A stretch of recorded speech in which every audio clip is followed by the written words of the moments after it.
This special broadcast of AEAC was made possible by H&N Sport Optics, RTI Arms, Diana, Daystate, FX Airguns, Brocock, Air Arms, H&N Sport, Virao Sport, and JSB Match Diablo. And you guys know the best way to thank them.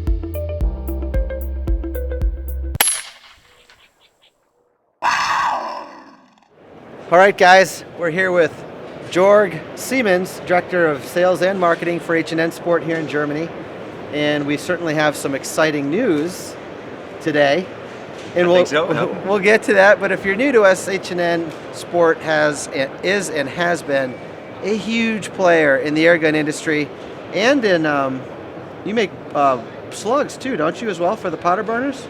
Yeah, we make bullets for reloading. Yeah, bullets for reloading, and they've got quite the following and reputation. So maybe just, Jorg's a real history buff, so if I get him going, he may not stop. But maybe just who is H&N Sport? Just very briefly, if we've got some newbies at home. Yeah, H&N Sport was founded 1825. 1825. But for a completely different reason. We were a transport company in the beginning, and they start to make their own packaging. At that time, it was made of lead foil. Imagine having lead around your coffee. And then in 1848, our founder had the idea to make lead shots, and that was basically the beginning of all this involvement into the shooting business. And then we made in 1890 around, we start to make bullets for target shooting rifles at that time. Yeah, and then step by step we broadened the product portfolio. And then in the 1950s we started with Airgun pellets. And everything is manufactured where? In Hannover, Schmünden. Okay. A small village. Yeah, sorry, a small village, big name. Yeah, you know, sometimes it's a village.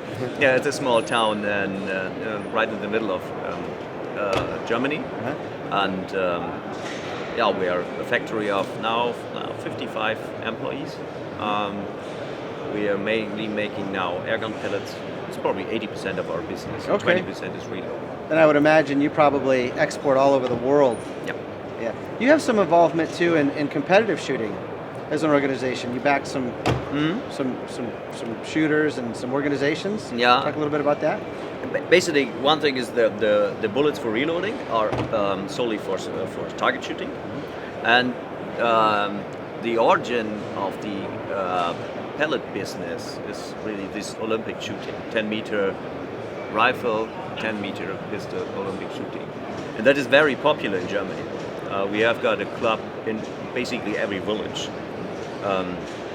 and that was I think the main business till 15 years ago, where we then start to expand the product portfolio also to other shooting sport, like field target shooting, target shooting, bench shooting, but also for pellets for hunting or pest control. Sure. Jorg, when you think H&N Sport, what's the first thing that comes to mind? Like, what are you most proud of, or how, in describing your approach to the airgun industry, or maybe your product? What do you hang your hat on at the end of the day? Oh, that's difficult. That's a difficult. Because you guys are really wide. Yeah. I'd say today I would say I'm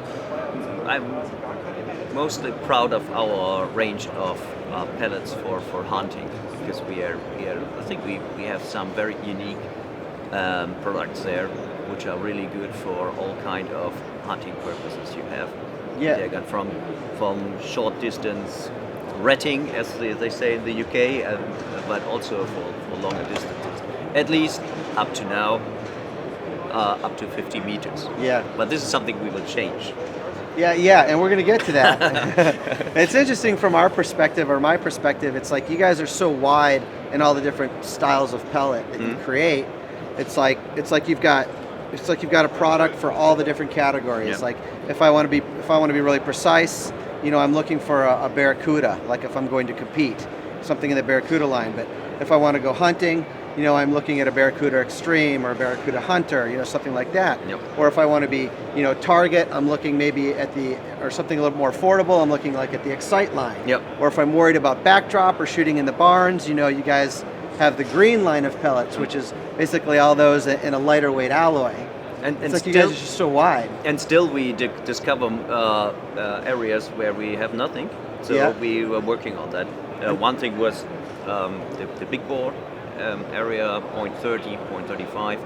We are working there on new products as well. Will that be the Grizzly or a different Grizzly or something? Yeah. We will concentrate on slug types because I think with this power level these guns have, it's better to have a good working slug Yep. than to have a pellet, which is probably and it's an old-fashioned design. We have to say it's like there for 120 years. Yeah, it's not like the boat tails that you see on the the high power center. But you can tell George's mentioned it 3 times now, so he's about to pop. We better start talking about slugs. But yeah, you guys know the airgun industry. It's just become very fashionable. I'd say just in the last year or two, as guys and gals are figuring out that if you want to be super precise and carry that energy in high wind, out in between that 50 and 100 yard marker, the Slug's the way to go. Yeah. And we're seeing companies like H&N Sport, answer that call. And here at this show in IWA, Germany, you debuted what? Yeah. Did you it? The H&N Slug. Slug. It's a very surprising name, isn't Yeah, it? right. I like it. It's basically a Slug HP, means hollow point, because we may also work we'll launch slugs which have only roundhouse, depending on the demand. But for the time being, the Slug HP in 22 is the first product we're working on. The reason is because the 22 market is of course much bigger than everything which is above that. Although that's changing, there's a strong tendency to bigger calibers, and it's actually the most difficult for us to manufacture. This is not made by the pellet machine; that's made by our bullet machines. Oh, okay, sure. So it's for them. A 22 is very tiny. So this is still a prototype. Okay. But we want to already spread out the information that we're working on this, and we work very closely with the weapon manufacturers. Yeah, can I speak to that for a second? Okay. So what's interesting is just, today's the last day of the show and we're all kind of winding down, but getting around the last 4 days and talking to all the manufacturers, they released this information and I heard excitement over there in the Daystate Brocock booth, about them wanting to work with H&N Sport to develop the slugs for their barrels. I heard the same thing over in the FX booth, them wanting to work with H&N Sport to develop the slugs for their barrels. So that's really good news for you guys. Yeah, and for the community. Yeah, it's definitely a win for everybody. And we don't want to have one size, one weight product, because that is, I think, a fault we made with the Grizzly. The Slug will be at least in 2 diameters, in 217, 218, and we are now working on 5 different weights. So basically something between 20 and 30 grain. Okay, great. Because every gun is different. Yeah. And we need to have a choice. Yeah. My goal is to have at the end a list of recommendation for the models which are around, at least the most famous ones. So every shooter can have a point where he can start. Of course, you need to test your specific weapon properly anyway, but at least you have a point where you say, okay, I have a weapon X, I need to have this diameter and this weight. Yeah, it's a very precise thing, and if you're new to this, pellets by design they've been made to slow down very quickly. Yeah. That's the whole kind of point of them. That, what do they call it? Diabolo shape, or with that skirt on the back, and that's so that they can be properly used, inside of 50 and 100 yards, without having to be so concerned about backdrop. And that's one of the great things about air guns, is they are so effective for hunting and shooting in those ranges without having to worry so much about what's on the other side of the tree line.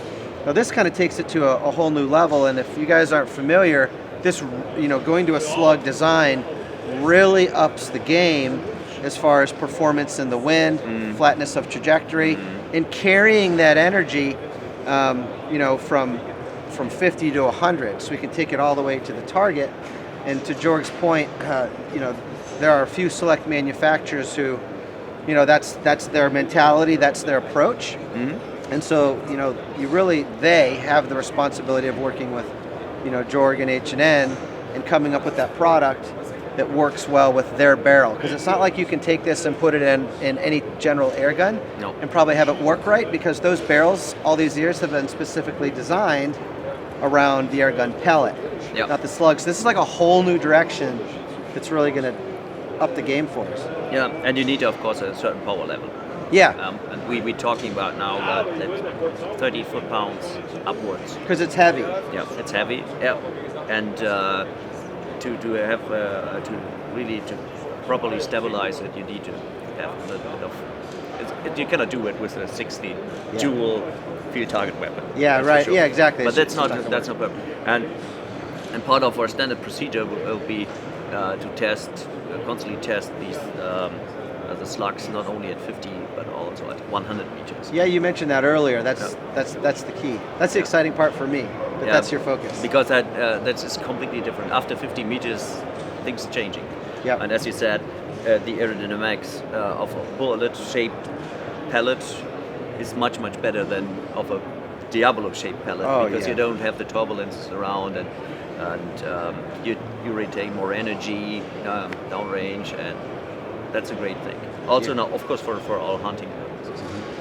As I said, we are still at a prototype phase because we want to get feedback, and we want to take this feedback to optimize this. We have a few questions with this. If it should have a hollow base or a flat base, how should there be the hollow point? Because frankly, it's not mushrooming that well, the one we have right now. So we have to work on this one. It should be also a hunting gun, and it doesn't make sense just if it opened up like for the caliber base. Yeah, and it should you really want it to open mushroom it like the others do. Do you foresee, Jorg, developing also a slug that's not a hollow point? Yeah. Maybe for the competition shooter? Yeah. And that if this is an advantage, then yeah. Then you'll go down that path. That's the reason why this is the Slug HP. Then it will be the Slug RN, round nose. Round nose, or PT for pointed. Yeah. No, we just took these abbreviations over from the bullets. Yeah. That is HP is hollow point, so everybody knows.